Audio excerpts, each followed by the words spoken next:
पहचाना नहीं? कौन? पहले ये बता कैसी है तू? ठीक हूँ। पर बोल कौन? वो छोड़, क्या बोला तूने? तू ठीक है? मेरे साथ होती थी तो मस्त होती थी। अब बस ठीक आ। डोनल। हाँ यार बस ठीक ही हूँ।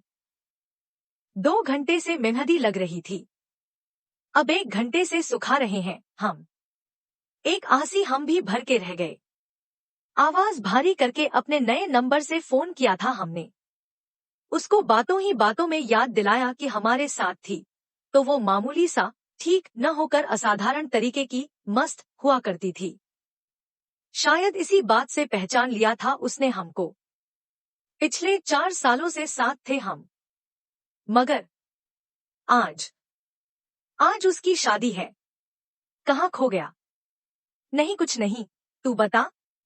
अबे चल, हमको पता है अभी क्या एक्सप्रेशन है तेरा, डोनल। एक कार्टून करैक्टर के नाम पर हमको बुलाती थी वो डोनाल्ड डक। और उसको छोटा कर मेरे होठों के पास आ। जब भी वो डोनल कह के बुलाती तो मानो इधर उधर भटकता हुआ मन शाम के पक्षियों की तरह शांत होके उड़ने लगता कि बस अभी ही उसकी बाहों में कहीं बसेरा मिल जाए और हम उसमें उड़ते उड़ते खो जाएं। कहती थी इस समय कोई तेरे चेहरे के भाव देख ले, उसे तुझसे प्यार हो जाए। हम कहीं उन्हीं यादों में खो गुम हो गए। वापस आए तो वो हेलो हेलो कर रही थी। चल कुछ काम है, जाना है, भाग जा। ऐसी ही आदत थी उसकी।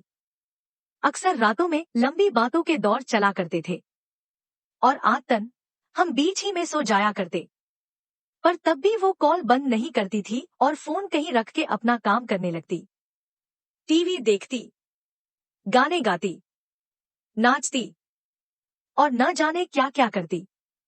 फिर वापस आके कहती, डोनल, हमको तो पता नहीं चला कभी, पर कहती थी तू नींद में बातें करता है, इसीलिए नहीं बंद करते हम कॉल। सुबह उठकर हम देखते तो याद ही न आता कि क्या बात की रात भर। जबकि फोन कहता कि आपने सुबह 4 बजे तक बातें की। कहती थी तू नींद में बातें करता है, तू नींद में सब कुछ सच बोलता है। कुछ भी पूछो तो एक बहुत ही प्यारी बच्चों की आवाज में तू बात करता है। हम ठहरे 6 फुट के, वो 5'3" की। लगता कि अपने बारे में ही बोल रही होगी। मानने को तैयार ही न होते कि हमारे जैसा गबरू जवान भी बच्चों सी बातें करता होगा। खैर हम हंस के बात टाल दिया करते। फिर जब अपने मन की बात उसके मुंह से सुनता तो लगता इसको हमारे मन की कई परतों में छुपी इतनी अंदर की बात पता कैसे चली। मन को उड़ने की कुछ ज्यादा ही छूट दे दी थी शायद हमने। उड़ता उड़ता सोचने लगा कि आज उसकी शादी है।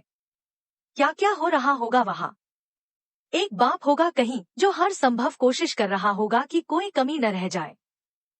एक भाई होगा जो बुध कुछ भी पहना हुआ होगा पर बहन का गजरा तक खुद ला के दे रहा होगा। एक माँ किसी कोने में कोई दिया जलाते जलाते 2-3 आंसू बहा रही होगी। हर तरफ हलचल होगी। हलवाई कुछ मसाला कम पड़ने पर रुष्ट हो गया होगा। माली चौखट पे फूल लगाने के बाद सीढ़ियों को जानबूझ के सूना छोड़ गया होगा। शाम ढल चुकी है। पक्षी अपने बसेरे की तरफ चुपचाप उड़ने लगे हैं। हम भी अपने बसेरे में खो जाना चाहते थे पर आज उसकी शादी है। हम अपने परिवार वालों से छुपकर अपनी छत की मुंडेर पे तन्हा बैठे हैं। ऐसे कि मानो कोई शायर बारिश के इंतजार में दीवार के सहारे ही सो रहा हो। मेरे मन की हर बात गहराई से जानने वाली लड़की थी वो। हर बात पे हमसे लड़ने वाली लड़की। बड़ी झील के नजदीक चलते चलते चुपके से हाथ थामने वाली लड़की थी वो। आज उसकी शादी है। हमको बाहों में भरने को अपनी एड़ी पे खड़ी रहने वाली लड़की थी वो। हमको बाहों में भरने को अपनी एड़ी पे बहुत देर तक खड़ी रहने वाली लड़की थी वो। हर बार गुस्सा हो के बहुत जल्दी मान जाने वाली लड़की। दिन रात बात करने की क्षमता रखने वाली लड़की। आज उसी लड़की की शादी है। अपने होठों से मेरी गर्दन पे हवा के बुलबुले बनाने वाली लड़की थी वो। केवल मेरी सफेद शर्ट पहनकर पूरे कमरे में उछल कूद करने वाली लड़की थी वो। उसके कानों को होठों से छूने पर सिहर जाने वाली लड़की थी वो। मेरे ठीक से जाना कहे बिना न जाने वाली लड़की।